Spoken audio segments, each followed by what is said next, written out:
Welcome to the February 8th meeting of the Orange Government Access Television Committee. I'm the chairman, Saul Silverstein. We have with us tonight committee member Mike Muddett, committee member Daniel Fitzmaurice, committee member Josh Olinsky, committee member Robert Lim, the assistant coordinator Chris Kelly, and the coordinator Ron Davis. We also have the recording secretary Marlene Silverstein. The first item on the agenda this evening is questions and comments. Does anyone have any? No? Oh, so I do. Yes, go ahead. Well, my question is there a reason that question and comments is the first thing? No, it just showed up that way on the agenda one day and I kept it. Oh, okay. You want it somewhere else? Or? I think usually like the open items would be at the end, I think, usually. Oh, this isn't the open items. This is just questions and comments. It's, you know. It's more like public comment, and those are normally featured in meetings. If we were meeting live in town hall, we'd ask if there was any, input from the audience. Got it. Okay, yeah, that makes more sense as public comment. Okay, yeah. Thank you. Okay, so in terms of questions and comments, is there any update from Esme Lombard on fiber service? Mike, you were handling that? Other than she lied about a bunch of stuff, no. Well, I wouldn't say lied. I'd say she was mistaken, perhaps. Okay, that's fine. I was unaware. Yeah. But you haven't heard back from her, basically. No, I have not heard back from her. I'll reach out again. She only seems to send one email a month, so I'm personally not impressed in any way, shape, or form. Yeah. Okay. Well, you see if you can communicate with her some more and see what happens. That's all I would recommend. Second thing I had was camera operators. We don't seem to have any left beyond Chris. So we need to get more. We used to have students that helped us out. Chris's sister sometimes helped us out. So we need to be a little more proactive about getting camera operators. One thing would be, can we put something on our bulletin board saying OGAT is looking for camera operators, no experience needed, training will be provided, something like that? So can I ask you a quick question there? Go ahead. Has there been any consideration or any discussion on that about reaching out to Amity High School? Yes. I'm glad you asked, because that was the next thing we're going to talk about. So in the past, we've gotten students from Amity to help us out. We even gotten students from University of New Haven to help us out. Okay. So I was going to ask Chris if he could get a hold of whoever's in charge of the audiovisual program at Amity and talk to them about perhaps some of the students could help us out. They will get paid. So Chris, to let you know, if you want any help with that whatsoever. There was a picture. I appreciate that, Josh. I'm sorry, what was that, Ron? Were you trying to say something? No, sorry. I was talking to a nurse. Oh, okay. All right.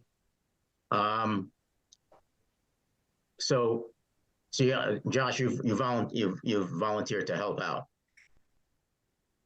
Yeah, absolutely. I mean, I don't have tons of contacts in the building, but I do, as an educator myself, and as somebody who does know some people in the building, I would be happy to help with reaching out to the high school for sure. And if you want, I can investigate local university too. I'm happy to do anything. That would be great. Since you should be telling them that they will get paid, I will have to go check the hourly rate for our camera operators, and I'll let you know what that is.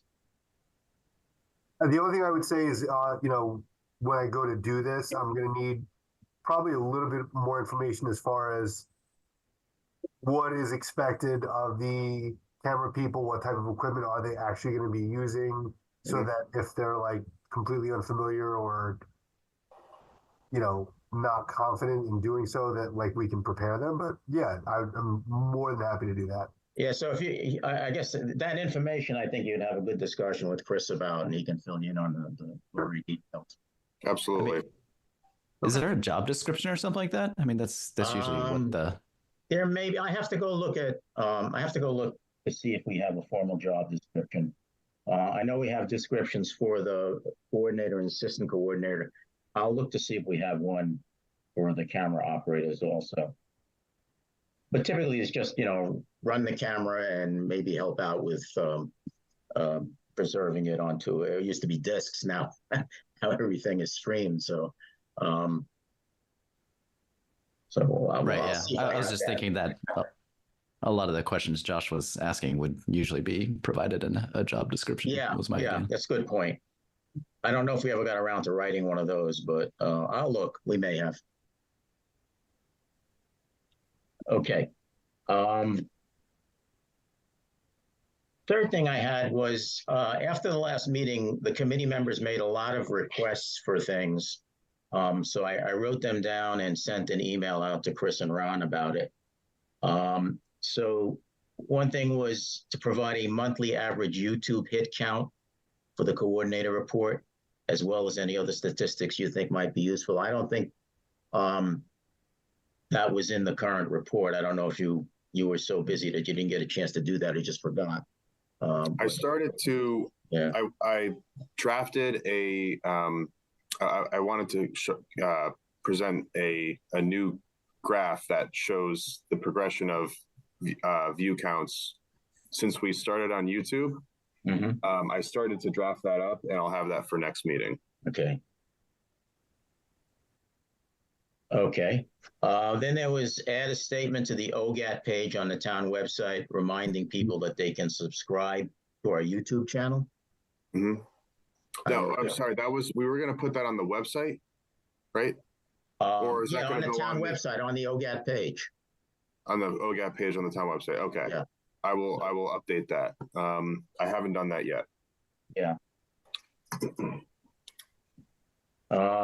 Call Frontier to check on the status of the fiber update. I think you have some information in the coordinator report on that, so I think you did that. Touch base with Comcast on the status of their installation. Haven't heard from Comcast. I reached out, didn't hear back from them. You did call and they didn't get back to you? You pester them some more. Yep. I'm not sure where they're at with that. I assume they're still planning on coming into Orange, but yeah. And put a note on our webpage letting viewers know that OGAT is temporarily not available on Frontier due to the ongoing infrastructure upgrades. I guess we'll talk about that also later on. And reach out to the person who contacted you about joining the committee to see if they're still interested. I got an email from a young lady who was interested, and I've communicated with her a few times and gave her the information if she wishes to pursue it. She wanted to see what the meeting looked like. I gave her the link to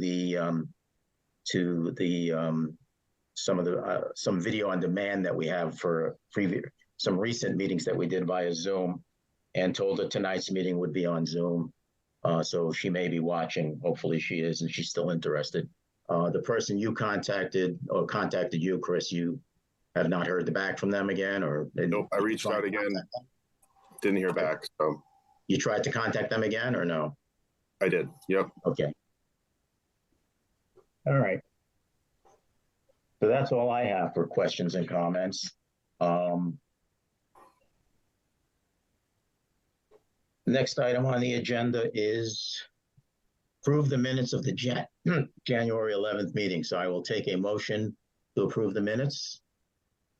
Mike, I saw Mike raise his hand and Josh raise his hand. So Mike gets it for seniority. Okay, and you get the second. All right, so I sent everybody the minutes for review. I reviewed them also, and I found a small typo that should be corrected. It's there was a motion to approve the minutes of the December 14th, 2023 minutes, which should read the motion to approve the minutes of the December 14, 2023 meeting. So, all in favor of approving the minutes with that correction? One other item, if I may. Well, yeah, I'm sure we'll recall the discussion about recording the budget workshop. So I would ask that probably a good idea to include that. So just that there was a discussion about recording the Board of Finance workshop. And I believe, Sol, you had asked Chris and Ron to come up with a plan to do so. Yeah. Hang on. So where was that discuss? We'll have to look where that discussion was and put it in that section of the minutes. Right. It was, I believe it was in the coordinator's report. I can check where exactly in that discussion. That's right. It was, I think it was before. I mean, it was at the beginning because there was a conversation about special events. So it can go after the first paragraph. All right. Well, I can look, I have the recording of the meeting, and I can look at where that discussion occurred, and I can put the discussion of what occurred in that section. Okay, let's go to tape. So, all right.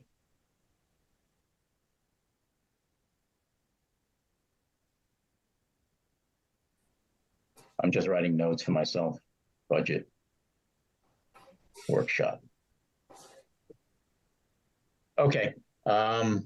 So all in favor of approving the minutes as amended to include the correction to the word minutes to meeting and to add a sentence about discussion of the budget workshop. All in favor? Aye. Opposed? Aye. Abstain? All unanimous. Thank you very much. Next item is the budget. So I've sent everybody a copy of the budget. Looks pretty much on track. We spent 16% on the miscellaneous supplies budget, about 20% of the recording secretary's budget, 67% of the assistant coordinator. I'm sorry, 67% of the coordinator's budget, 68% of the assistant coordinator, and about 8% of the camera operators. So totally, we're about 61% in, and it's about right since we're 7 months into the year. Any comment on the budget? Did I miss? Isn't there normally a second page with the grant funding? Yeah, but we've spent all the grant money, so there was nothing to report. That's fine. I just wanted to make sure I didn't. Yeah, I didn't actually get. I usually get them both, but there's a new payables clerk who generates these, and she sent me this. She wasn't aware that the previous clerk always sent me the CAT grant, and I didn't think it was important since it has all been spent already. Nope, it's fine. Yep. Yeah. Okay. Any other questions on the budget? Nope. Coordinator report. See what we got. So during the month, there were 11 new programs, total of 19 programs shown for the month. So there's 10 new programs, one new event for a total of 11. The totals for the year is 70 meetings and 9 events for a total of 79 programs. The estimated annual based on that is 135. It usually goes up from there. Upcoming special events, Chris did not have any at this point when this was written.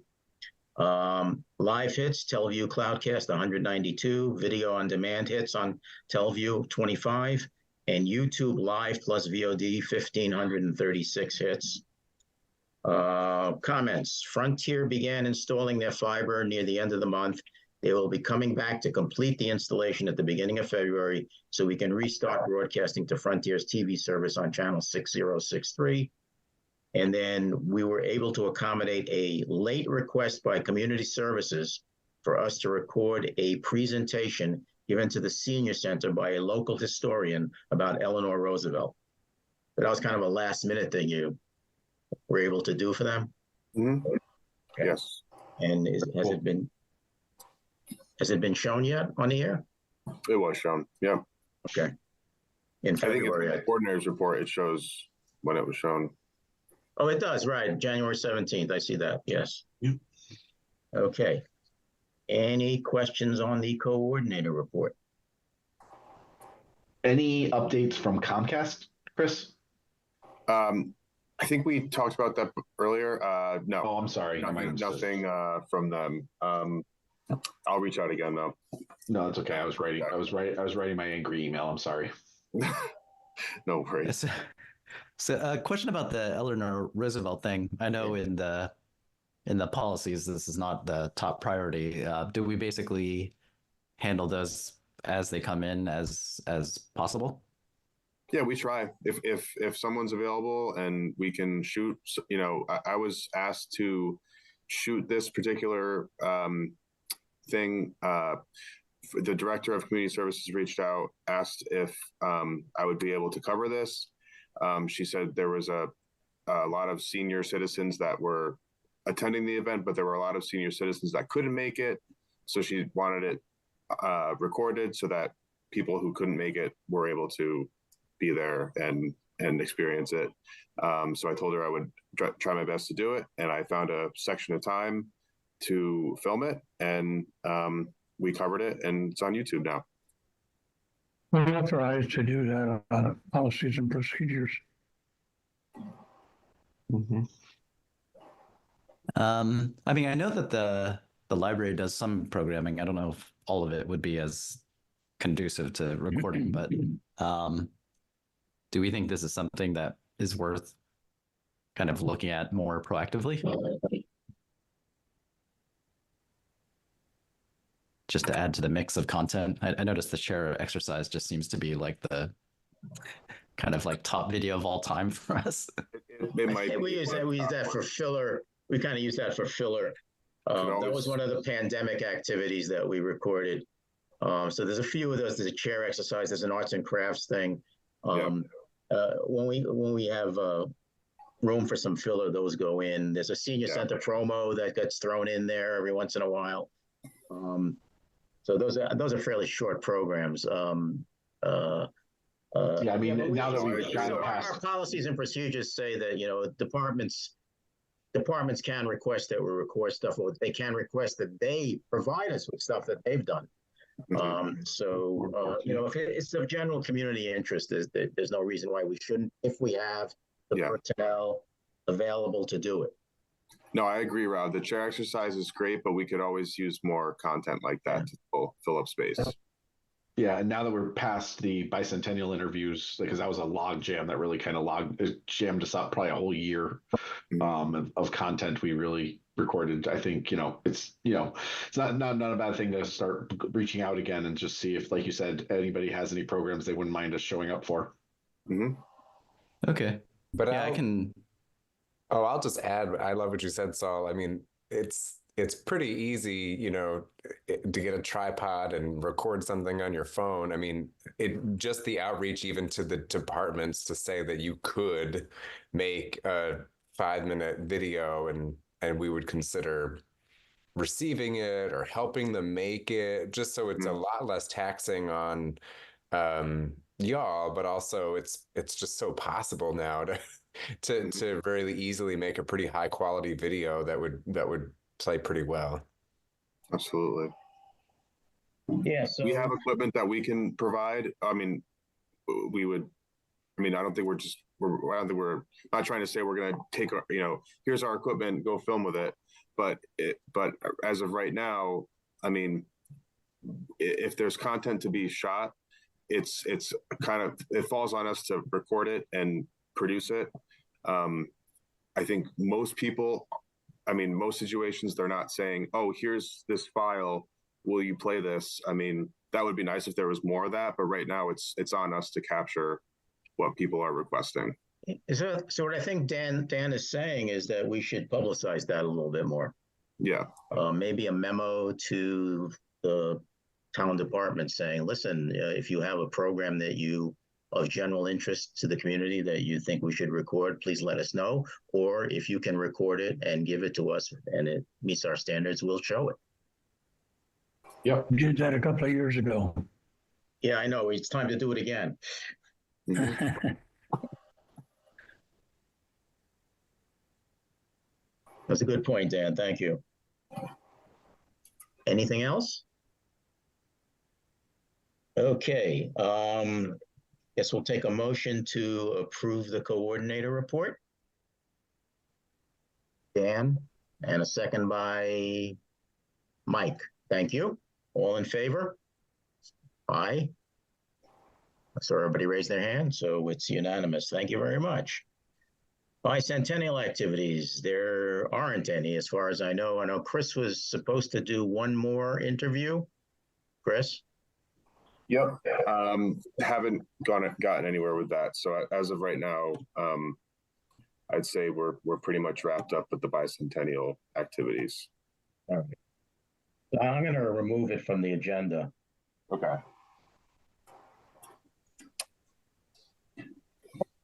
Going forward. Action items. So I think at the last meeting you said you were working on internal procedures, and you might have something for this meeting. I didn't get a chance to have anything to present to anyone tonight, but I am still working on it. It's been it's just been a little bit busy here this past month between Frontier and some of the stuff I've been catching up on. Haven't completed a procedures or haven't. I mean, I started to go through the procedures I had, and I started to lay out everything that we would need to, write down. I would say by next month, I'll have something completely written up and ready to show everyone. And I can include it with the other materials that I usually show or that I usually provide to you. So, okay. All right. Yeah, I'd like to get something written on paper, and especially since if we're going to hire some more camera operators, it would be good to them to read those procedures so that they know how we operate. That's the goal, and the goal is to kind of have some I wanted to take some photos of so people can see exactly what we're doing, because I think if it's just written down, it doesn't necessarily someone might read it and not understand, but I think if we can include dialogue, such as pictures and text in the procedures, I think that's going to help people get an idea of of how to do things. And I think we could come up with something where someone can literally just grab the little booklet of procedures and be able to just get going and have very little instruction from so if I couldn't make it, or someone could pick up this booklet and figure it out. That's the goal. Yeah. There's a number of videographers that are looking for work right now. That's good.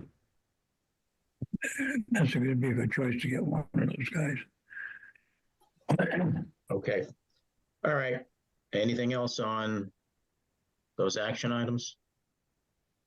No. Next item on the agenda is the CAT grant. So the new CAT grant should be awarded sometimes in the near future. And we had a suggestion, I think it was Robert Lynn made, for an OWL device, which is a 360-degree video camera.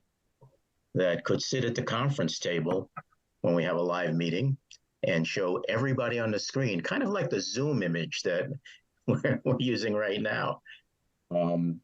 So that's an interesting thing.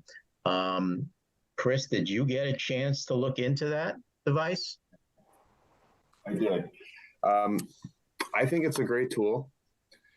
I think it's more, I mean, it seems like it's geared more towards accommodating like a Zoom type conference, hybrid meeting conference situation. I think it's a good thing for people that are, remote, that want to sort of integrate like an in-person meeting with a virtual meeting. I don't know how well it would integrate with our equipment. We have,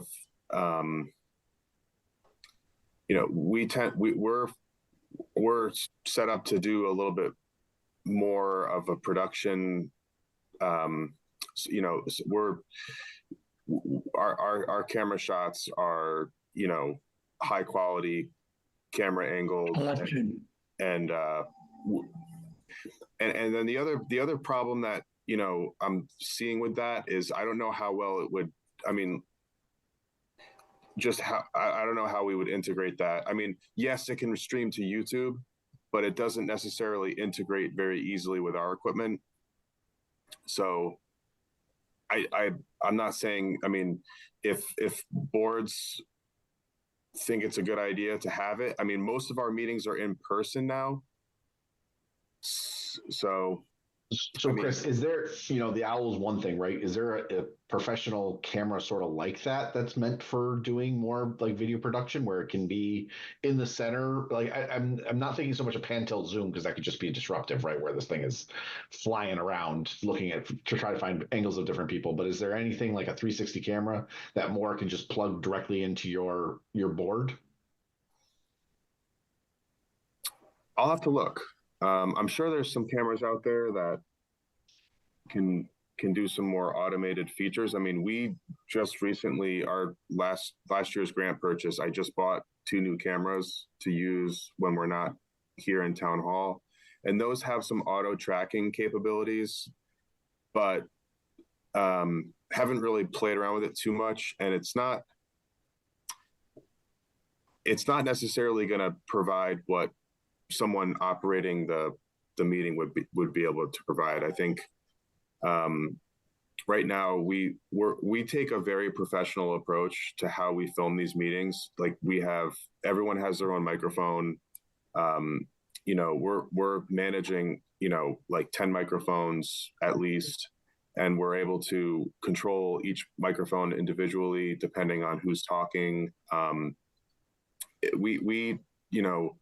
And then I think something like that would sort of simplify it a little bit, but I don't know exactly if it's going to result in the same viewer experience. Like, we sort of film these meetings with the intent that someone's going to be at home on a big screen TV watching this, or they could be on their phone. It's versatile, but we want it to be a pretty comfortable viewing experience for people. We want to keep it easy to watch.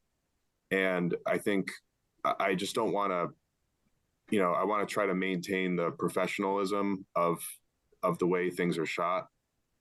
And I think a camera that starts to become automated tends to jump around a lot. From my experience, something that is like an all-in-one device is great for people that don't want to really manage it. But for as long as we have people helping us, and we have people like me to come in, or a camera operator to run these meetings, I want to try to maintain. I mean, like last year's CAT grant, we spent a good portion of our money on upgrading our video switching devices, and I think bringing a solution like this into the equation might. It's not really a production quality device. It's more so okay, here's a conference. We need to efficiently get this conference out onto YouTube, or we need to efficiently integrate these remote people into this conference. You know, here's this all-in-one device that does it all for you, but it doesn't necessarily, you know. But like I said, or you know, just to kind of get back to what you were saying, Mike, I think you know, I can look into some other cameras that do some auto tracking.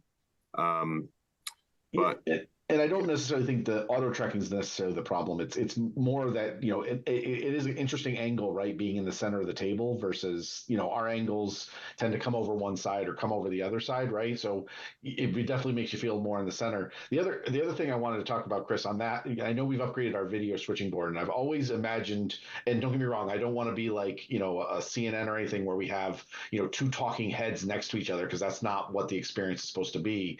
But I've always wanted to see OGAT where the person at the podium and the person at the table that's talking to them, we can see both of their faces talking to each other and see both sides of the conversation, right?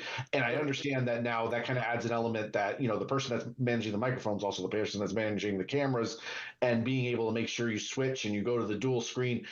Like, obviously more people are required for that kind of all that operation. But if there's, I don't know if there's a way to do like quick buttons, like, you know, left side of table is talking to podium, put those both up and that kind of thing. Cause I've always wanted to see that interaction between the board members and the public or presenter kind of going on the screen at the same time.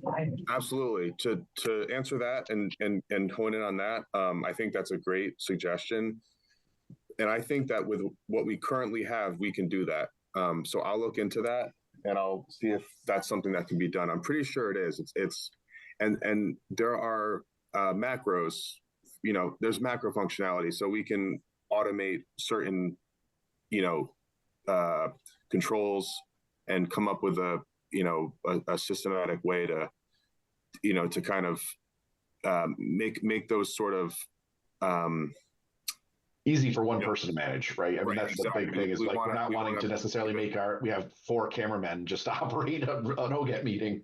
Right. Yeah, and honestly, I'd like to have 2 people, like, you know, one person to kind of oversee and one person to, you know, operate everything. But right now, because of our limitations, we have 1 person, but 2 people would be a good, you know, thing to have during a meeting. Let me jump in for a second. So I think one of the reasons that Robert made that suggestion about looking into the OWL device was basically so that you wouldn't need 4 people to do stuff, that it could be easily managed by one person doing a lot less work. So I think he was looking for a time-saving feature, and I think he provided video from some other town that was using this device for their government access meetings. So I think that the reason that, and I'm speaking for Robert, maybe I shouldn't. I was going to say, Robert's here. We can talk right to him. I think he was saying, you know, this may help in time management and take some of the workload off of you, Chris. Actually, he was trying to help with that. I think that was one of the reasons for the suggestion. That was part of it. The other one was actually what Mike was talking about, the capturing the interactivity, because we do shot by shot. But yeah. I mean, if there's a way to achieve that with our existing equipment at a production quality you're happy with, then I think that's great. But and again, we're going into a CAT grant season now, and so if there's equipment that helps us do stuff like that, OWL or something else, please look into that, because we're going to have to, you know, do the grant very soon. The other thing, Chris, and the OWL, looking at the OWL page actually reminded me of this. And I know Teams meetings has something similar. They have a camera that is normally dedicated to a whiteboard or an easel. And that's another thing. Like, I know, like, we get a lot of like TP&Z presentations or Board of Finance things. I don't know if it makes sense to have just a fixed camera on whatever is being presented, right? So you like I said, does it make it easier to not have to pan the crowd camera up to that, or vice versa, right? So just again, in the Saul's point of, you know, equipment and stuff, does that a camera for the presentation materials or a video feed of the presentation materials help you in that? Yeah, right now we have a solution set up, and it works pretty well to intercept the projector feed. So when someone comes in to use the projector, if they're participating in the live OGAT meeting, they have the ability to plug their laptop in and have it basically, we capture that feed directly from the laptop, and that's worked very well. And I think for what you're talking about like if someone brings a plan in and it's on paper, board, and something not digital, but something, I guess how often does that happen nowadays? I mean, it's been a while since I've really watched TPZ regularly. Well, believe it or not, I mean, regardless of the age that we're in terms of technology, people are still bringing in, physical pieces of paper with, plans, and they're putting it on an easel, and they're, showing it to everyone through, regular old school, non-digital means. So, and right now we take one of our cameras and we, basically allocate one of our cameras to capture what is, being shown on paper, and it works pretty well. I mean, and so I guess to answer your, we try to do that as much as possible. I mean, would an additional camera help? It might. I mean, right now our room has 4 cameras, and I'm pretty comfortable with the amount of cameras that we have in the studio now. And I think that we can do what you're saying. We can, dedicate a camera to showing, what's going on paper, and we have the ability to do that digitally as well. Okay. Any So- go ahead. Go ahead. Yeah. The question about when you're talking about the Meeting Owl seems designed for kind of hybrid scenarios, like video conferencing. What happens now if somebody has to join a board meeting or something remotely? Remotely? So if it's one person, it's generally through a Polycom. And it's the Polycom's right at the center of the table. And I'll take a microphone and I'll point it right at the Polycom. And that tends to do a pretty good job. Most times when people call in, it's because they're on the road. They don't even have a laptop. This is a situation where they might be traveling like in a car or, but I mean, it's just, it was kind of, through COVID, we adjusted, and we did some hybrid meetings, and we did some Zoom meetings. We did all Zoom meetings throughout COVID. And now that we're in person, I mean, it's, aside from this meeting, it's all in person, and there's no virtual aspect to it whatsoever. And that's so I guess we can do hybrid meetings. We just don't really do them as much anymore since COVID's over, or not since COVID's over, but since the pandemic has kind of shifted back into normalcy. It's pretty much all in-person meetings that are being captured. It's either you're fully hybrid or you're fully in person, but that could change. And when it does change, we have the ability to do hybrid meetings. Got it.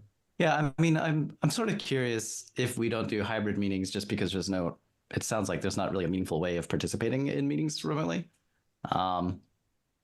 In general, when I brought up the idea of Meeting Owl, it wasn't like we would replace what we have. It's just like another tool in the box, right? Just the same way you have a separate setup for like when you have to go to High Plains or, wherever you need to do remote broadcast. So, I mean, I still think there's potential value in just having that available. Maybe it's just something that's easier to operate that, requires less training or gives us the ability to offer programming that we wouldn't be otherwise able to provide, like, the budget workshop, for instance.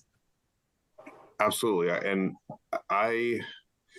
where I'm not totally sure, where I sort of, I mean, to me, it almost seems like it goes beyond OGAT because,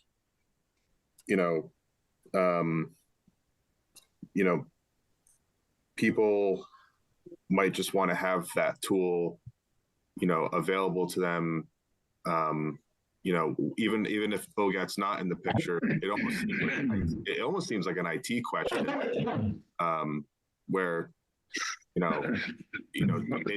maybe we ask departments if they think it's necessary, because yeah, I don't know. I think if people were looking for for that, they would because I know other towns have sort of integrated that a little bit.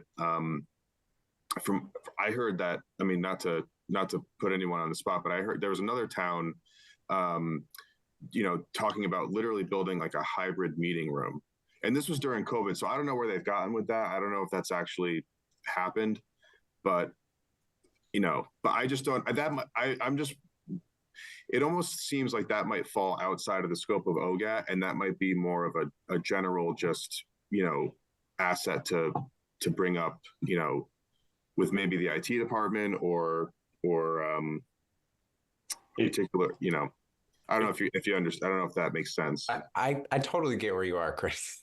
Because I think there's an element of this, which is what is expected of a board member or commissioner, which right now is to show up in person, and that's out of scope for OGAT.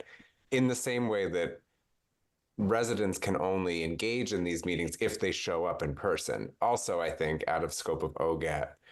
But if I could land this plane with what I was thinking about related to the budget, and it doesn't have to be just this portion of the budget, because it's a little beyond me to understand yet all the complexities of it. But through these couple meetings, at least, I've been most confused about the debate between what meetings we do and don't record, or do and then therefore do and don't stream. And the way I think about budgets, at least, is just around goals. Like, zoom out, like, what's the goal?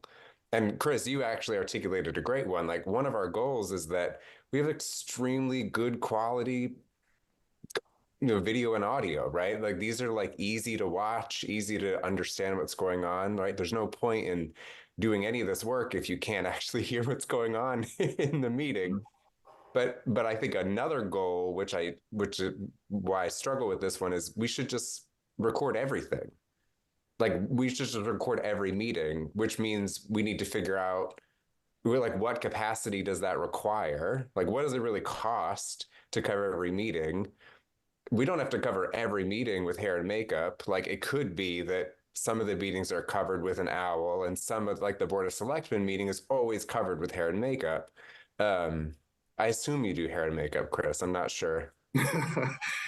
But so that's where, like, when I think about the spend next year, I think about just getting the primary mission of OGAT, which is get all of this information documented and out to everybody, because that's the primary job. And then, secondly, good quality, high quality stuff so that it's actually legible. But I'd love to end the debate about what we do and don't film.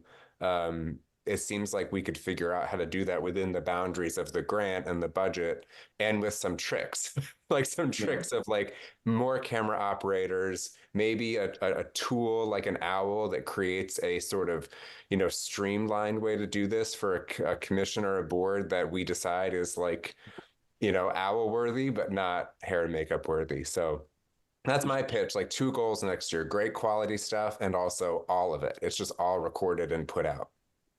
Good point. So one quick question, Robert, you said you had a town or something that was using the owl for some recordings. I'd love to look into that and just see if I could see the video and stuff. Yeah, of course. I'll send it over. I could get you one if you want to play with it, Chris. You know that. That was the other thing.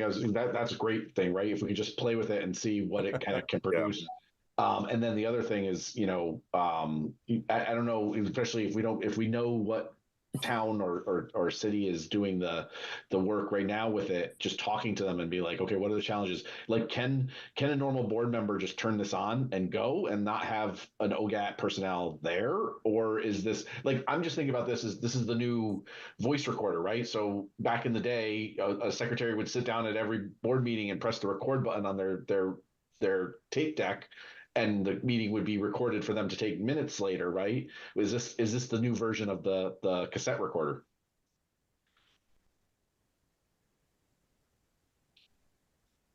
I could confirm a yes on that. For sure, at least at minimum, it would be more than easy for someone to record it. Yeah. Which and is, then we can, get which AI then to could be take later minutes streamed, or it could. I've also been in the situation personally, I guess professionally, like you could remotely get the stream up for somebody. You don't have to be in the room to get the stream going for somebody because of credentials and access and whatever. But long as somebody is jumping on, that's what the state did for a while when they were doing it, is that, somebody would have to jump on and be like in the background to keep the stream going, but they're just sitting on the couch with all the credentials to run the stream. Mm-hmm. Makes sense.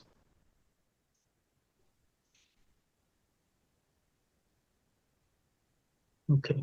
Great ideas. All right. So where does that put us in terms of? Well, it's way. So I think Saul, your request was come with ideas. So I came with an idea that I did not know how to spec or cost, but to me, it seems like we've invested, if I'm understanding right, we've invested a lot in the equipment. So I guess to be very specific, my suggestion is we invest much more in personnel time, or extra operators or whatever, or like solutions that allow us to stream and record everything.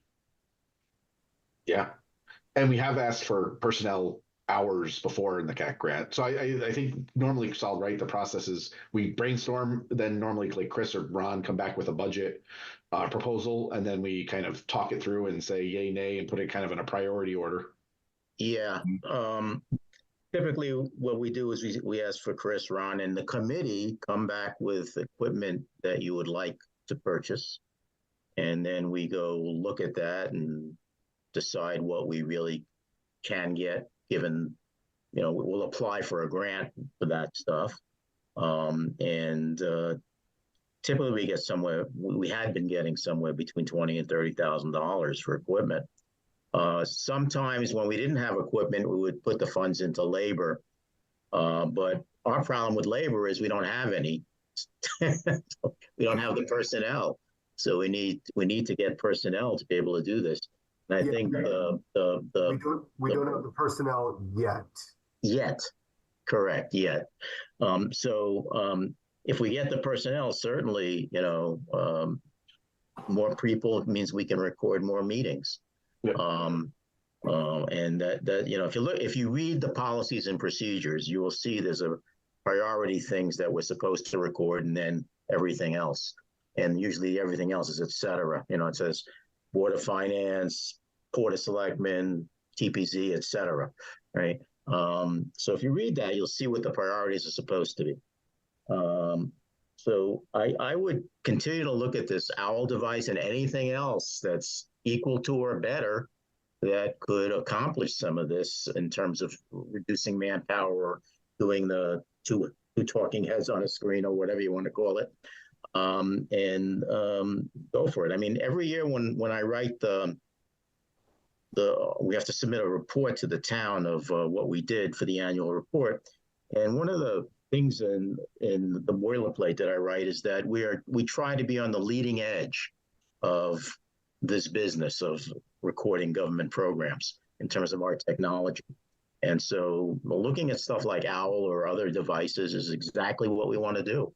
And to Dan's point, the more we can record, the more meetings we can record, the better. Again, it's going to take some personnel, and we're working on that now. With Josh is going to help us with that. So hopefully we can accomplish this stuff.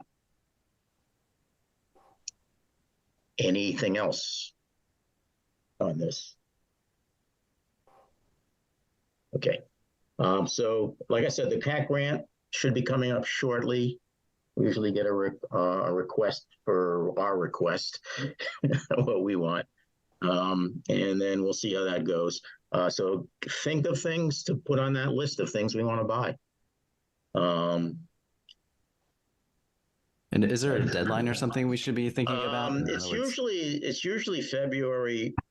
No, we usually get the letter from CAC in February or March, and the deadline is usually we have to have the request in by July 15th or something like that.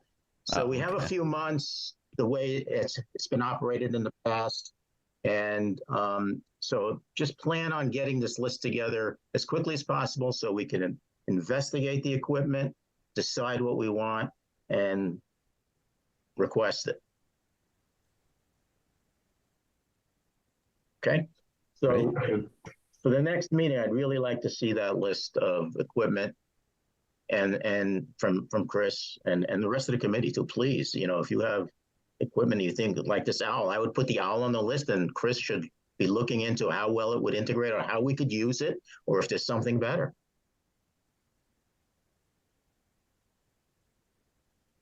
Okay, equipment inventory is next on the agenda. There's been no updates to my knowledge. Committee vacancies, we kind of discussed that. So we had one person was interested and contacted Chris, and another person was interested and contacted me. And I've given her the information on how to go about joining if she wants to. I basically told her you have to contact the first selectman's office and make your desire known, and we'll see how she proceeds. Anything else? The last item on the agenda is policies and procedures update. So last meeting we updated the form that we have online for programming, the program request form that's been updated online. Policies and procedures is the other thing we've been looking at for quite a few months, and I took the updated draft as we had at the last meeting. I sent it to town attorney, and he's put his comments on it. I've sent you all a copy of the draft, including the town attorney's comments. Someone talking while... Ron, are you able to go on mute? I'm going to mute him if he's talking.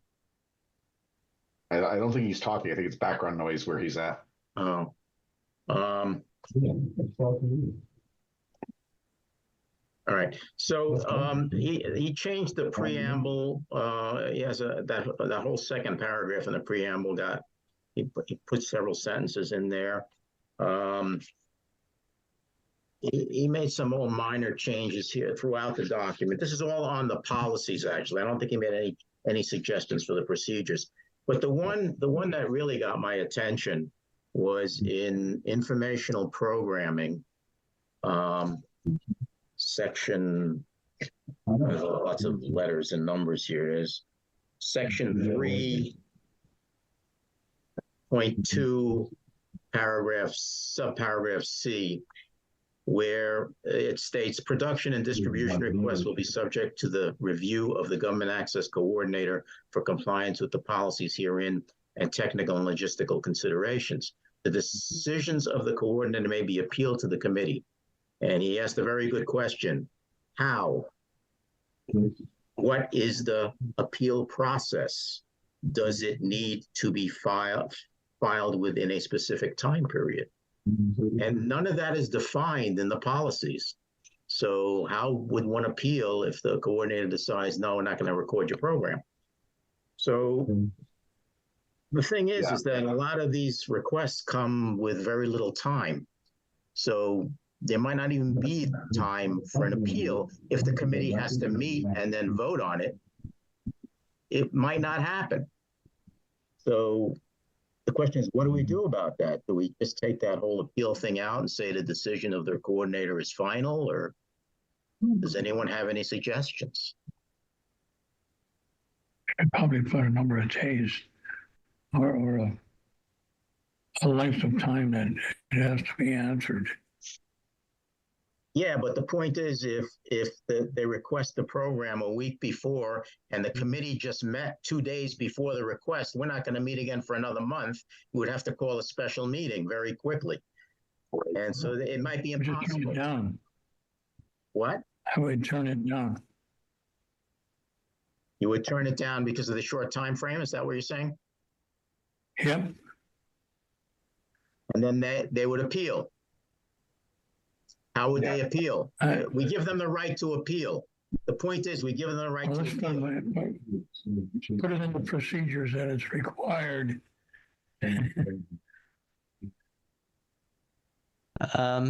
I think I mean, if the challenge is that they're last minute to begin with, I think it's reasonable in the procedures to basically say if a request is not made at least whatever 21 days in advance, then 30 days, it would be accommodated at best. Best effort. And in that case, you can't make an appeal because you're being accommodated on best effort, right? And then, so if somebody does request far enough in advance and it's denied, then I guess there can be an appeals process, and whatever, a special meeting is fine. I don't think it's going to happen that often. So. Yeah, I worry about just the requirement for a special meeting, and I don't know where the Robert's rules would fall in this, but it would be nice if we could do, like, if we can get two board members together kind of thing, then we can hear an appeal kind of thing, so we don't have to necessarily wrangle, a four-person quorum. But yeah, I mean, I don't think it's a problem saying, the appeals will be heard, at the next OGAT meeting, regular scheduled OGAT meeting. And, if you didn't plan a month ahead, then, so be it.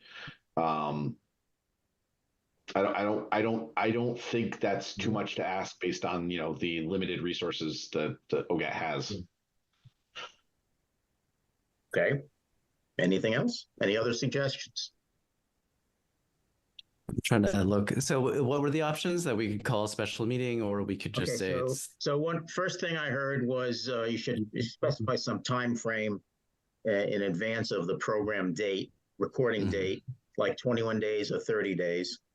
Then the second suggestion I heard was the appeal doesn't have to go to the entire board, but should go to a subcommittee of the board, which is specifically appointed, let's say a pair of members who will make that decision within those 21 days. That's what I heard, at least.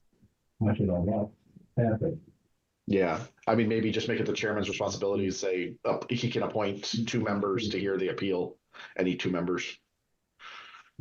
Has this ever for the chairman's prerogative? I don't know. I'm just trying to think outside the box rather than try to hold. Like, I mean, again, I don't know. Like I said, I don't foresee it happening a lot. We try to cover everything we can, but I think it's more that weird program that is it government or is it not? Right.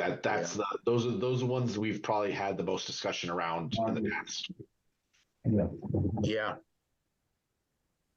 We once had someone ask us to record some program that was clearly not government, what was happening in High Plains, and so they considered it government. No, it's just happening at High Plains. Lots of things happen at High Plains, that aren't government related per se. Right. I mean, you could rent High Plains. You could have a birthday party there. It doesn't mean it's going to be right. So, I guess I can. My suggestion, to be clear, is if it doesn't happen a lot and we're just talking about this type of special or informational programming, there just are no appeals. Just scratch the whole sentence. Yeah. If you can always come to the meeting if you want to complain, but there's a difference between complaining and appealing, right? Appeal suggests there's some recourse. And if you are, in this case, it seems to be either it's an event that just already has passed, or it's a type of pre-recorded programming that doesn't fit the criteria. I would just say it doesn't actually feel like a good committee task at all to take on the idea of some kind of appeal. You could just cross out that sentence and be done with it. So what I think you were saying is just make the sentence say decision of the coordinator or final. Period. Sure. Or you could just cross out the whole sentence. There doesn't have to be. It seems like the legal is suggesting that if you have an appeal process, you have to stipulate it. If you don't have an appeal process, then you don't have an appeal process. Mm-hmm. Okay. I mean, don't get me wrong. I like the idea of having an appeal process because, it's, we're the appointed members, right? Like, the reason we have it as the coordinators because they're the ones that are there every day, right? Yeah. To see that, and they coordinate the cameraman schedule. But I I mean, I think at the end of the day, it's our call. I don't have a problem putting it as something as simple as the appeal process is to send a letter to the first selectman CCing the chairman at least 1 week before the OGAT meeting, and the item will be added to the next agenda, and you will hear your appeal at the next OGAT meeting. And that's the appeal process, and period, you meet our schedule kind of thing. Very much like the selectmen's meetings. You have to show up at the meeting to state your case. Yeah. I think it's easier to just scratch the sentence, like Dan said. I mean, we can try scratching the sentence to start with, and then if we start getting complaints, I mean, at the end of the day, right, we're a public meeting. Anybody can come to our meetings and complain that the coordinator's not making the calls they want, and we can decide to put an appeals process if we need it. Right. So for the record, Mike is inviting everybody to come to the meeting, complain, and also ask us to record the birthday party at Heart Plates. Yes. Well, again, when you rent it, yes, you have to pay for it. Yes, but so just to check, so I think it's a reasonable solution. Just that if somebody wants to appeal, they can always talk to us. Is there any condition of funding or something that stipulates that we have such a process? I can't imagine there is. These original policies and procedures were written by a member of the committee who happened to be a lawyer. And I think she used as a model a different town's government access policies and procedures. She used it as a model for writing these. And so it's been there ever since they were written way back when in, I don't know, God knows, a long time ago, 1998. 98 or so. 1998 or 99. So it's been that way, and we just, we decided it's time to look at these things and see if they need to be updated. So that sentence, I mean, our town attorney found that sentence and said, what's the procedure? What's the process? So no one's ever appealed anything. No one's ever questioned anything in the 25 years we've been doing this. Well, I wouldn't say that. I mean, there's stuff that's come to the committee before. Yeah, to the committee. There hasn't gone through a formal appeal process, but No. People have asked the committee to reconsider what Ron stated, and I don't think we've never overturned it. But it's just, I think we've had an appeal or two. It's just not a formal process. It's been 25 years. I really don't remember them.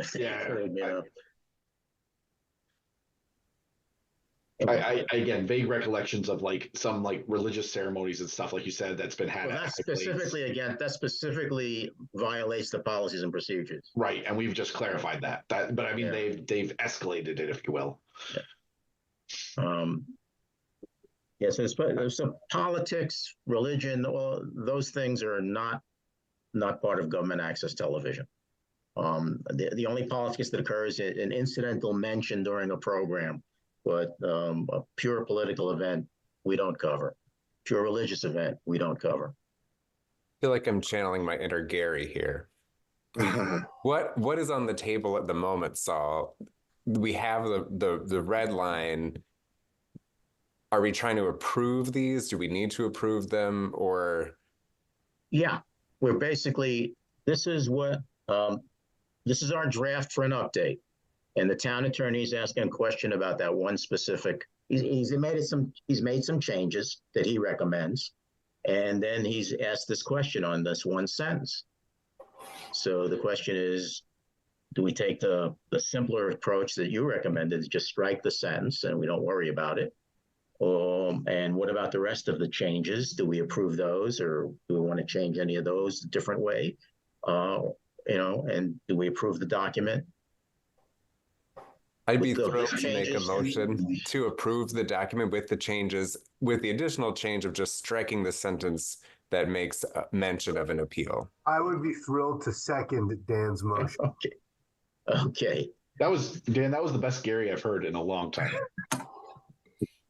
He'd be very proud of you. He would. Okay, guys. Okay, we have a motion. Is there any discussion, more additional discussion? What is sorry, I had a hard time navigating. What page are we talking about, this sentence in question? On the markup with the town attorney's markup, it says it's of the policies, which is the page 5, Right. the 5th page from the beginning. And it's the paragraph is, if you're on that page, it's the 3rd paragraph. It's paragraph 2C. Well, The That's not the paragraph 5th reads, page. it's 2C. I know we've got page number issues still, but Yeah. it's yeah, Oh, page yeah. numbers, yeah. But when he 2C. made his changes, that messes up the page numbering in Word, by the way. Oh, So got the it. page Yeah. number may not be the page number you see, but it's section, I think it's like 32C. I got it. Program policy 2C. So it It's may be on- page 5, it may be page 6 for you. I found it. Informational program. That Right, seems and like a it's reasonable. paragraph C. If you read that one paragraph, he's asking about how do you appeal this. Okay, and then we'd be approving the other red lines. It's still on the meeting. Okay. No problem.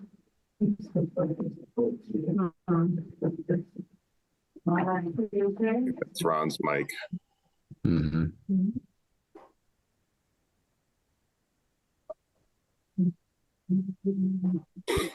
Sounds good. I have no other All right. comments. Okay, so all in favor of accepting all the changes and removing that one sentence, say aye. Aye. Opposed? No opposed? Any abstains? No abstains. We're done. Thank you. That was the last item on the agenda. I will, So Sal, one quick update, because I did get a reply from Esme. Ooh. They said, have you tried the town website? excuse me? Esme has asked if our user or our town citizen has tried the town website. It has a quite great quality video. Okay. In other words, Yeah. So they also said that she's escalating, but she said they should get the video from our website. And I'm sitting there like, okay. They're paying, hang on a second. The citizen is paying that company for fiber service that's supposed to deliver government access television through the fiber service. Premium TV is their subscription level. Yes, they pay for the whole kit and caboodle. So she's so it's, but that's not resolving the issue. No, I mean, she said she's going to escalate it and have somebody reach out to the citizen, but I'll keep in touch with that citizen and get back to you guys at the next meeting. Okay, good enough. If not, I think our only next step is to probably put in a Pura complaint about Optimum, and they take a while, and normally they only get really heard when Optimum's up for their license, which I don't know when they last got it. So I don't know. Okay, so we'll check again next month, see what's going on.